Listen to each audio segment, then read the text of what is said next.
Hey guys, it's Celine again. Today's Tuesday. I think it's the 24th of June 2025, and I'm here to talk to you about this deck of cards because I'm doing a thing to it, rather a big thing, a rather a lengthy thing also. I got this deck probably in 2018, 2019. Is there a date in here? I think I wrote down 2018. Okay. I got this at a shop that sells second-hand books as well as new ones, where it's a really expansive collection of all sorts of themes. And they occasionally have like interesting finds and even very occasionally card decks like this one. So I got this and it's still in print. This you can still get, which is one reason why I want to talk about it, want to come out with it, because I have such a conflicted situation going on with this deck at the moment. It's really, I feel guilt and shame that I am chopping it up is basically what's happening. Okay, I don't feel particularly awesome about doing that to somebody who spent a lot of work on making this originally. I think this edition is from 2004, so the original version, the original American version of this is older than that, and maybe 2000 or even earlier. So I have no English copy, no American copy of this, so I couldn't really figure out. It's probably possible, quite easy enough, to find that on the internet. I did see that it's still available on Amazon as well, this deck, in the original version. If this is something that appeals to you, there you go. I also tried to find it on YouTube, like unboxings or anything along those lines, and I haven't really found anything. There's a couple of rather older interviews with the maker of these, Michelle Hansen is her name, and she also has her own YouTube channel, small channel, fairly, with a couple of presentations of these cards. And I am a shell lover, just as much as many other witchy people, and there's a couple of things going on with these cards that made it really difficult for me to use this deck. So I got this back in 2018, it was, for a tenner, 10 euros at the time, which is like a total steal, because on Amazon nowadays it's sold new in the original version for, what was it, 54 euros. So that is more than that in American dollars even, but it's probably like $50 or something in a normal American situation. So these cards, what you get is the box that I showed you, this booklet, like so, and in the booklet are images of the shells in question. It looks rather pale and grey, and these are just black and white representations of the cards, not in this form, okay, just in the basic rectangular form. There's 200 cards in here, so that is one reason by itself that I think it's worth talking about this, and it's worth going into why this is so really very interesting. And I am making these kinds of shapes out of it now because the one issue, okay, my one big reason why I bought this and I loved it and I opened it and everything just fell to the floor for me.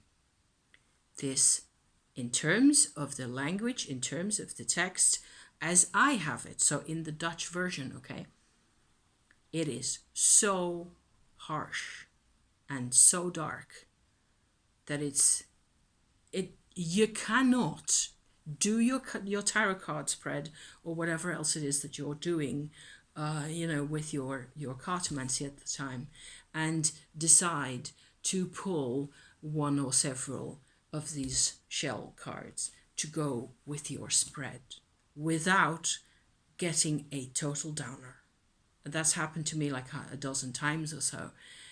And I was so disappointed and hurt by a number of these descriptions on these cards. I've actually gone through the whole book where I put like pluses and minuses next to each interpretation, each card interpretation that she gives in Dutch, right? This is my translated copy, and I am quite sure that half at least of the negativity and the darkness that I perceive, other than it also being my own traumatized self here, having to deal with these kinds of things, but half of the darkness is because it's Dutch.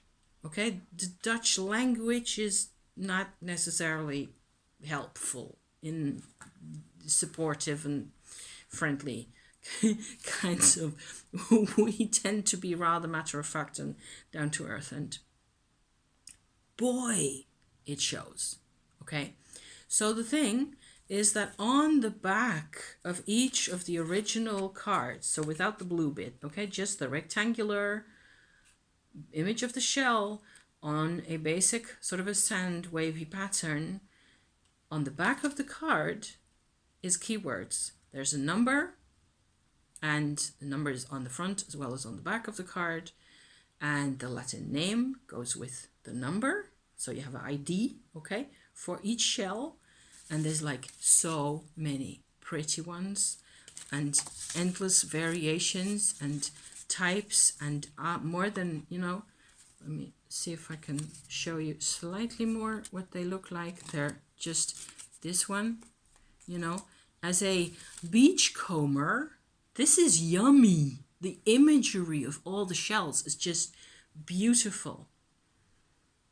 So I had a couple of those moments or a dozen, I don't know, handful of moments where I was trying to use them and I got this really harsh interpretation.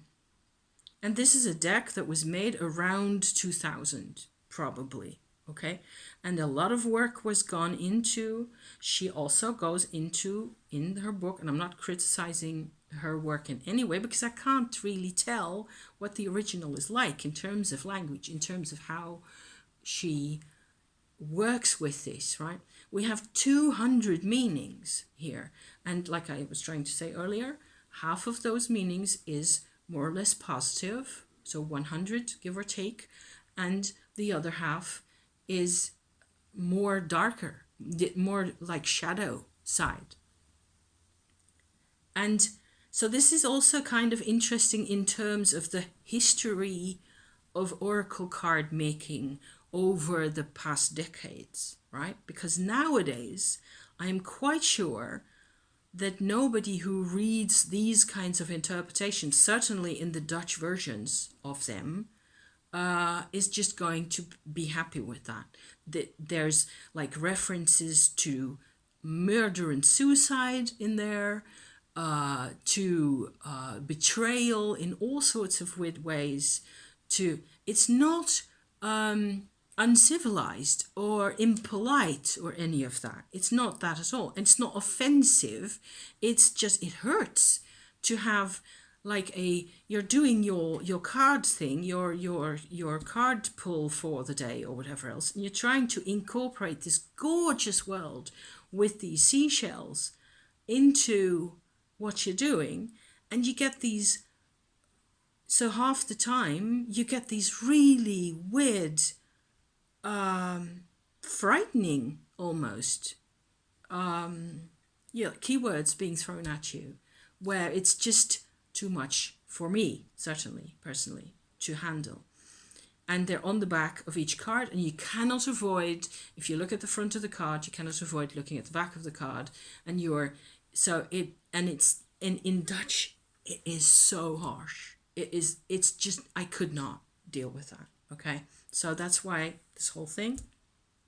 I was thinking of something else in this context where the level of the reality of the keywords hits me each time so much And I realize that that is because I'm used to working with crystals. So if I get a set of keywords, I'm just grabbing a couple of stones here from my setup on this table here. This is a beautiful obsidian, multicolor, really has bits of brown in there as well, grey and black bits and transparent bits. Is a sort of a, is that a black or a snowflake? I think it's just a black obsidian because it does have a little sort of a coating on the outside. I have a piece of amber here, beautiful. Endless crystals, right? I've like crystals on every surface in my house, everywhere. I love crystals. For me, and I think for a lot of people, working with crystals means there's a certain energy to a crystal by itself. And if you take 10 people and you give them an obsidian, or you give them an amber, or you give them a rose quartz, you're going to get similar experiences from all 10 people. They're going to react to a rose quartz in a way that is sort of, I don't know the right word at the moment, but that makes sense, right? For the rose quartz, you're going to get a different experience and a different sort of a set of keywords or a set of experiences with an obsidian or a tourmaline quartz like this.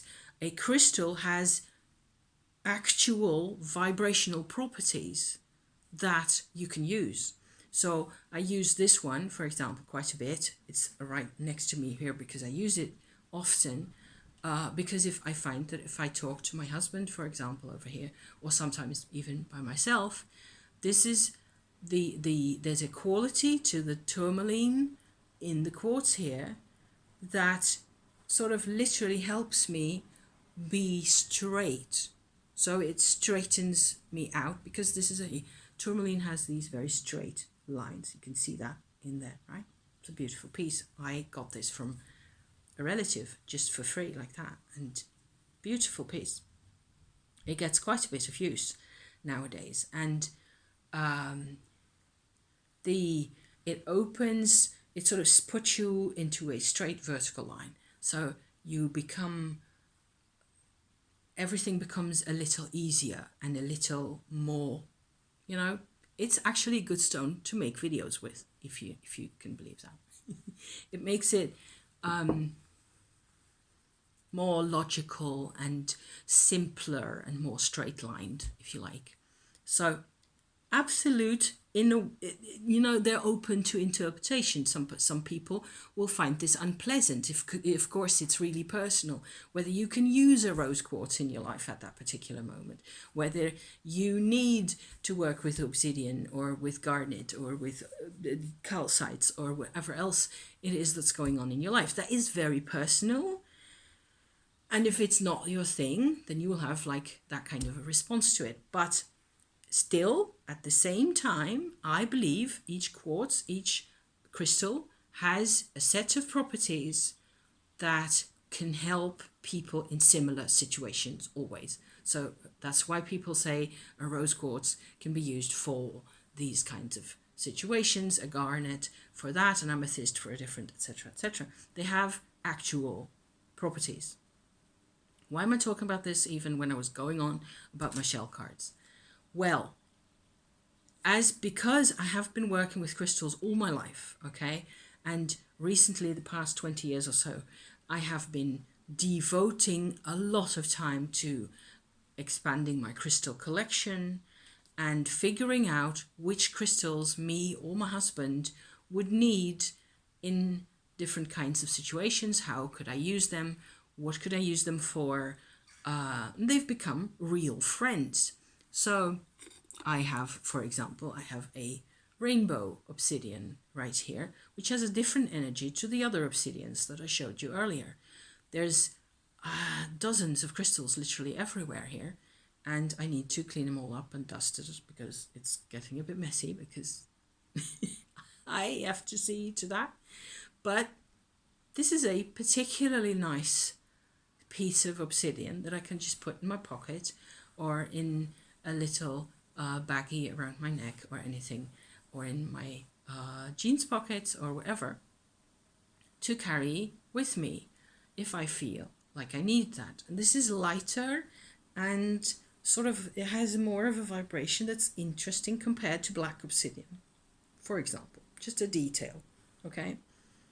I was expecting, and I am, and apparently I cannot deprogram myself from expecting the seashells to, when they get attributed these correspondences, these keywords, I'm expecting there to be an objective reality. So an objective, real vibrational association like I have for the stone. I'm expecting the same story to apply to the seashells. So if I read that a seashell has something to do with vampiric behavior and blood-sucking, because that kind of an interpretation has a history for that shell. It's always, often, not always, but it's often the history of the name of the shell or the use of the shell in the culture where it came from, for example, those kinds of things. That is why these correspondences, how these correspondences were established for each of the 200 cards, right? It's the history and the culture, and most of all, so a whole lot of research went into this, which is cool, okay? And some of it, quite a bit of it, is in this book, which has the number for each of the shells, and then you can look up what it says here, and the interpretation. Often, most times, there's actually quite a bit of an interpretation, like a paragraph or a large paragraph even, for each shell, giving the why of the thing, of the association, right? So, but I am sort of making a link in my own brain, that the link between the keywords and the significance and the symbolism and the meaning and the story on the one hand, and the actual shell, is as absolute as it is for my stones. And that has never been, it's not the case. If I have a seashell like this one here, for example, which has quite a history for me, quite personally, right? At this particular second, I am not completely sure this shell is actually in the collection of the cards. Let me just not go into that, because there are literally thousands. It's only 200 cards, right? Okay, but this one, I found myself on the beach in the south of Spain when I was 12 and a bit years old. And so this is one of the very few, I always say it's very few things, it ends up being quite a few suitcases still, of kit and gear and things and objects that have been with me throughout my life. I don't want to read on the card for this shell or any of the other shells that I have in my life that it stands for something horrible, you know? I don't, and it's not because I cannot deal with shadow work, and I can see the bit about it being symbolic and not vibrational, even though the difference to me, those things are not always that different. So I'm challenged, okay? I'm deeply and profoundly challenged by the level of, by the keywords themselves, by the way it is put into words. So that's the problem. So what I've done is what I'm doing basically is I am cutting up each of my cards around the shell itself. This is actually a more or less finished product. Let me show this one. Okay, beautiful spiral with these like little compartments going on all the way down like that. It's beautiful. And what I am doing, I hope you can see that if I hold it like this for a bit. it will focus, try to focus on the background. Boop. Anyway, you can more or less make out, it says at the top in mirror writing, it says 104, and a couple of sort of weird looking squiggles like that. And same with this one, it has all sorts of squiggles. What I'm doing is I am cutting out each shell around the outside in a shape that is a bit irregular like that, leaving out a little room. That has taken a week to just cut out those 200, okay? And what I've done is I use sandpaper, very fine quality sandpaper, to polish around the edges so that you don't have your scissor cut over the cardboard, which makes like a very sharp sides to everything. I polish that a little bit, just like a second worth of polishing around the sides. And then I have drawn sigils onto the edges of these. It's kind of a shame that I cannot show that properly enough to, let me see where my camera is at. I would just love to be able to, it says 88 there, but it just won't focus on the distance.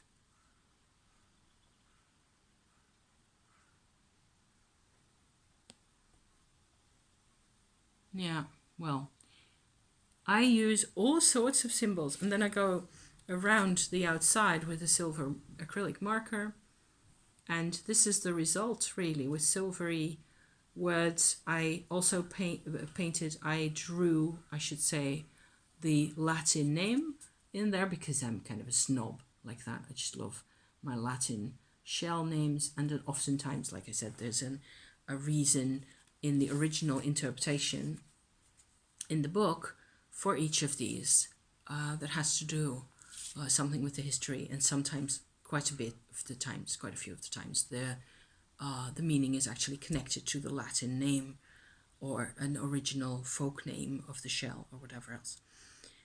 This is the whole of this is probably, I don't think that's mentioned anywhere in the book necessarily, but it's like a world deck. So the shells come from all over the world, and that is good. So it's not only Pacific and Atlantic American either. So a lot of these are Pacific Asian, for example, or from other places. So there's corals, there's a little seahorse in here, there's all sorts of those, what are those called, limpets, and those kinds of, creatures and things like that. So lots of fun. And what I'm doing with my whole process here is I'm trying, and that takes most of the time actually, is to try to feel partly when I have sort of read again what it says in the book, and then to sort of take it away from there. So to not let myself be limited by the interpretations as they are given, and so I'm free of the keywords on the back because I glued the blue cardboard on there, right? And it's more like I have a beach full of all these different treasures, and I can choose my own connections now. So I use like maybe a quarter of the way still the interpretations as they're given, and then I am going to see from there where I get, because I may be halfway in with the work. I've done all the chopping up of the actual shells on the original card that they were on like that, and I've done the polishing around the edges. I have not finished by a long stretch all my sigil making that I am using on there, and very often, for example, this one here, you won't be able to really make it out, but it has been an excuse to actually revisit my shell collection that I also have, which I'm not going to show you because you'd need to do it face down, otherwise it will never, show enough detail. But I have such pretty shells, also really tiny ones, and also just bits and pieces of that I've picked up, especially in the Mediterranean, of these little like sea snail like shells that are like maybe a centimeter or a half, 1.5 across, like less than half an inch, I think, across in diameter. And they have this gorgeous pattern, just like this one here, which for me has a suggestion, because sometimes it's like a weaving pattern, okay? Like there's a pattern there that you could weave on a loom really easily with repeating blocks of different types of color recurring throughout over the shell. And so this one here definitely has something like that, but it's really subtle because it's in gray and sort of a cinnamony kind tints, and it's so a subtle fabric is the kind of suggestion that it brings to me. And so that's what I'm doing. I'm looking at each of the images and trying to, while also still respecting the original work that was put in, because I think this is amazing to work with. And you learn and you explore, and I've bought and sea combed shells all my life as a kid also, and it is a bit of it is like reconnecting with your own childhood as well, and with the good times that I spent on beaches, just like I went through my old shell collection and found all sorts of really pretty little pieces. And I'm actually managing, I find this whole thing to be really therapeutic, to also reclaim. I'm doing a whole lot of reclaiming over and over, like everything I own that has been sitting in a corner or in a cupboard or in a bookcase, like I could not throw it away, but I didn't know what to do with it anymore. Nowadays, everything gets brought to the center again. And I am hoping that everything I have been, that's probably my biggest next challenge, is to work with the cards. Once I'm finished with them, I will probably do all the cutting of the edges. I will do a little of the sanding. I will put the silver edge around and the Latin name. And then when all that is done, I'm going to have to spread them out on a really large cloth that I do have. I've got this beautiful, nice purpley dark spread cloth that is like mahoosive, like that. I can spread the whole thing out, and that is how I'm going to do it, I think. So thank you for listening to me, because then I talk and then I think also. And then I can start to do groupings. And I think that is going to be an interesting next part of the process, because I can only do my sigils and my things if there is like an invitation from the shell to go straight into that. It's also very intuitive work, and it's kind of focused and intense and creepy and weird to do sigils for me. So it's very sort of right brainy and interesting, and I love to do it, and I love drawing sigils, and I can just go on all day. But I also become cuckoo and like sideways to everything. And there's astrology, some of them have strong associations for me with astrological signs, or south nodes and north nodes and whatever else have you, letter shapes and spirals. And I can see now I have a couple of nice sigils that I made here, where it's basically just what looks like prehistoric rock carvings with circles and dots and cup marks and going on like that. You can go everywhere with sigil drawing. I just think it's geek fun. No end. Okay? So this needs to be continued. I'm glad I managed to convince myself with your presence and your help. Thank you for that. It's actually a good idea to be doing this, because in the old situation, in the old shape of the cards, I wasn't using them. I was heartbroken every time I tried to turn around a card, and I just had another like slap in the face. And this was made, and hence also earlier I said something to the effect of that it has to do with the history of oracle card making over the past decades. This was made in a time when dark versus light wasn't so much a theme, I think. Nowadays, people are more careful, more sensitive, more, wary of how they present things. And a complaint that you then get is that a lot is either whitewashed or nice washed or just too prettified and so on, and then it doesn't really do the thing for you that you need, because you need shadow, which is another reason why I've taken forever to get this thing done, and to even start on it, because I always felt that, yes, but it's useful to read shadow. I need to read shadow. I'm very good at, running away from everything that hurts. Always have in my life.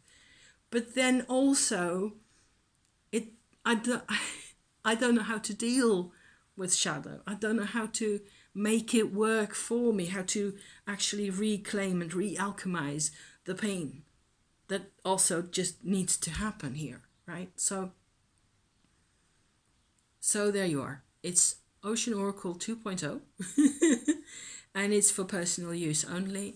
And if I get to work with this once I'm ever, if ever I'm finished actually, and this is going to be part of my card practice, then I will probably come out and do another video about it and see, look at guys, this is what's pretty has become out of it, and how wonderful that is to be able to use that then. And where it goes, I don't know.